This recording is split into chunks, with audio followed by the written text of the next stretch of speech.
दोस्तों, इंसान का कर्म ही सब कुछ होता है। कर्म ही तय करता है कि मरने के बाद इंसान स्वर्ग में जाएगा या नर्क में। सभी धर्मों में कहा गया है कि भूल से भी कोई पाप नहीं करना चाहिए, क्योंकि पाप करने वाला सीधे नर्क में जाता है।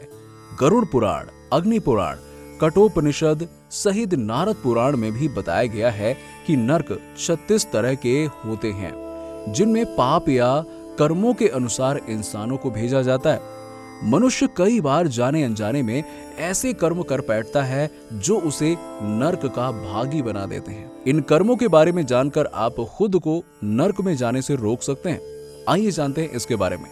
नंबर 1, द्रौपदी की इज्जत के साथ खिलवाड़ कर कौरवों ने अपना विनाश खुद कर लिया था। इसीलिए किसी भी औरत की इज्जत के साथ ना खेलें और उसकी इज्जत करें। किसी गर्भवती महिला की हत्या करना भी महापाप होता है, क्योंकि उसके अंदर भी एक जान होती है। नंबर 2, पुराणों में बताया गया है कि धरती पर जिसने भी जन्म लिया है उसे ईश्वर के द्वारा दिए गए पूरे जीवन काल को सुख और दुख भोगते हुए जीना चाहिए। जो लोग जीवन से हारकर आत्महत्या कर लेते हैं, उनका कष्ट मरने के बाद भी खत्म नहीं होता। ऐसे लोग कई नर्क में जाकर कष्ट पाते हैं और दूसरा जन्म मिलने के बाद फिर से उन्हें अपने पूर्व जन्म के कर्मों का बचा फल भोगना पड़ता है। इसीलिए आत्महत्या को पाप कहा गया है, जो नर्क की ओर ले जाता है।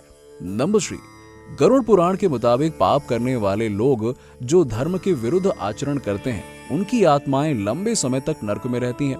कहते हैं कि कर्मों के आधार पर उनकी सजा पूरी नहीं होने तक ही उन्हें नर्क में रखा जाता है और यमदूत उन्हें कष्ट देते रहते हैं। गरुड़ पुराण के मुताबिक मरने के बाद यमदूत आत्मा को चित्रगुप्त के पास ले जाते हैं, जहां उनके कर्मों के आधार पर उन्हें स्वर्ग या नर्क दिया जाता है। इसके बाद नर्क के पास एक विशालकाय शालमली का पेड़ है, जो कि आग की तरह दहकता रहता है।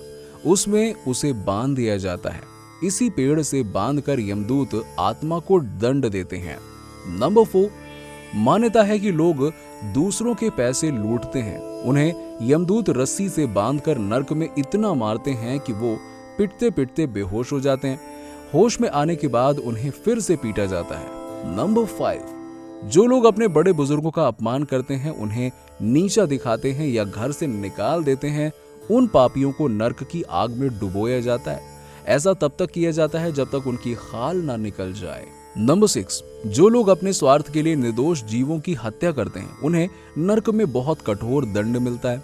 ऐसे पापियों को बड़े बर्तन में गर्म तेल डालकर तला जाता है। नंबर 7, जो पति पत्नी एक दूसरे की स्थिति का फायदा उठाते हैं, उनके साथ सिर्फ तब तक रहते हैं जब तक वो एक दूसरे के पैसों का लाभ उठा सकें।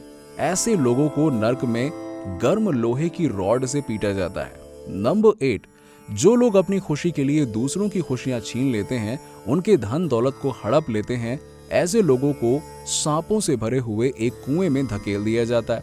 नंबर 9, जो अपने पति या पत्नी के अलावा किसी और के साथ शारीरिक संबंध बनाते हैं, उनके अंगों में जलता हुआ लोहा डाल दिया जाता है और उन्हें बुरी तरह से पीटा जाता है। नंबर 10, जिनका अपने जीव पर नियंत्रण नहीं रहता और जीवन साथी, बच्चों, मेहमान और भूखे व्यक्ति को खिलाए बिना खुद भोजन कर लेते हैं, ऐसे लोभी और स्वार्थी व्यक्तियों को भी नर्क में जाकर कष्ट भोगना पड़ता है। नंबर 11, इसके अलावा पुराणों में भी ये बताया गया है कि जो लोग पति पत्नी में लड़ाई करवाते हैं या उन्हें अलग करवा देते हैं, ऐसे लोगों को भी नर्क में शूल में छेदा जाता है। बताया जाता है कि ये नर्क बहुत ऊंचा है और इसमें बहुत बड़े बड़े शूल गड़े हुए हैं।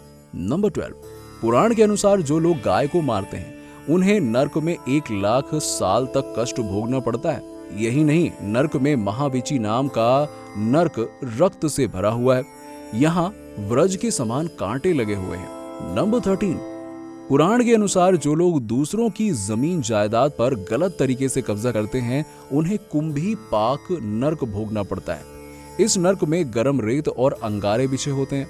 नंबर 14, जो लोग किसी निर्दोष को बंदी बनाते हैं, उन्हें नर्क में जलती हुई सलाखों से जलाया जाता है। इस नर्क को मंजूस कहा जाता है, जहां दोषी जीवों को डालकर जलाया जाता है। नंबर 15, पुराण के अनुसार जो संत और ब्राह्मण मदिरा यानी कि शराब का सेवन करते हैं, उन्हें इस नर्क की सजा को भोगना पड़ता है। इस नर्क में लोगों को लोहे की आग में जलाया जाता है और जीव को झोंक दिया जाता है। दोस्तों, आपका क्या कहना है इस बारे में? नीचे हमें कमेंट सेक्शन में कमेंट करके जरूर बताइए और वीडियो को लाइक करना ना भूलें। साथ ही साथ वीडियो को ज्यादा से ज्यादा शेयर करें और हमारे चैनल को सब्सक्राइब करना ना भूलें।